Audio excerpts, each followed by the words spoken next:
Bertemu lagi dengan saya, Nur Medawati, dalam pelajaran Bahasa Indonesia.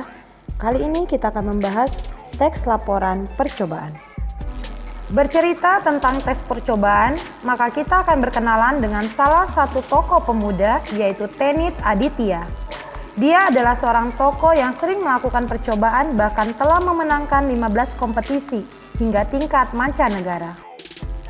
Salah satu temuannya yang sangat terkenal yaitu ia mampu mengubah sampah daun pisang menjadi piring atau mangkuk tanpa campuran kimia.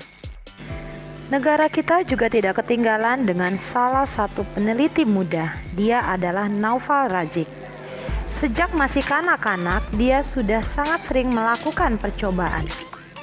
Naufal sendiri telah melakukan percobaan sebanyak 60 kali, hingga akhirnya dia berhasil menemukan pembangkit listrik dari pohon kedondong ini.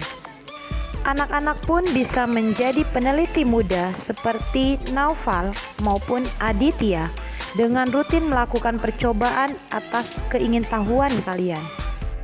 Agar anak-anak dapat melakukan percobaan dengan baik, mari kita simak materi teks percobaan berikut ini. Teks laporan percobaan adalah teks yang berisi paparan tentang tujuan, proses, dan hasil percobaan. Ciri-ciri teks laporan percobaan: 1. Melaporkan hasil percobaan. 2. Menguji sesuatu. 3. Diawali dengan tujuan.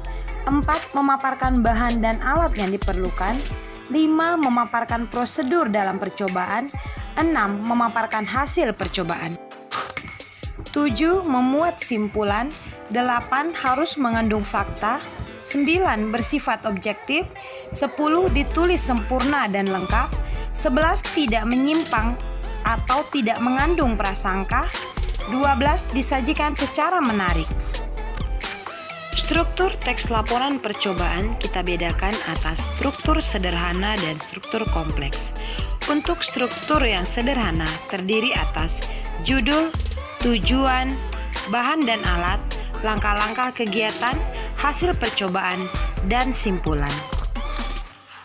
Sedangkan struktur teks laporan percobaan kompleks terdiri atas 1. Judul.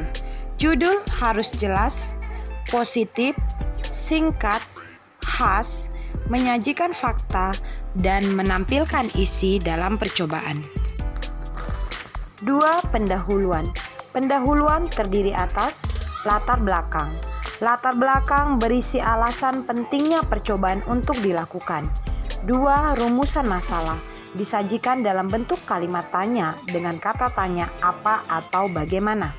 3. Tujuan. Tujuan berisi hal yang ingin dicapai.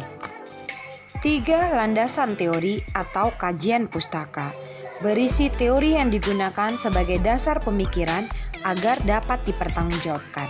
Landasan teori dapat berasal dari buku bacaan, hasil penelitian, artikel, maupun dari internet. 4. Metode penelitian merupakan cara dalam melakukan percobaan yang berisi atas alat, bahan, dan prosedur kerja yang diuraikan secara mendetail. 5. Hasil dan pembahasan berisi uraian tentang hasil percobaan yang diuraikan secara jelas baik dalam bentuk tabel maupun dalam bentuk deskripsi. 6.